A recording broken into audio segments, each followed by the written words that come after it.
يا جماعة أنا مندوب شحن من نون، والعمارة دي اتسرق مني 4 أوردرات من شركة نون ب96,000 جنيه موبايلات. الشقة دي شقة 6.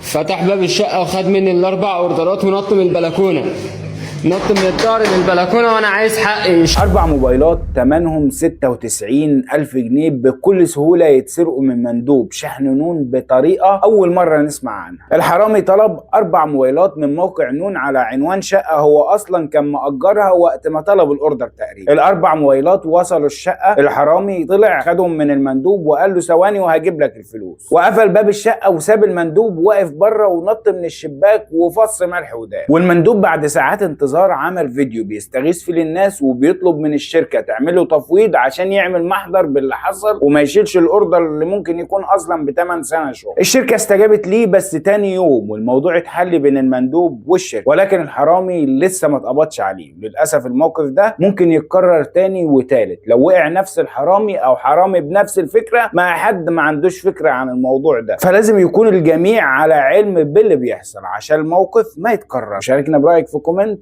وفولو لايك وشير وصلى على النبي.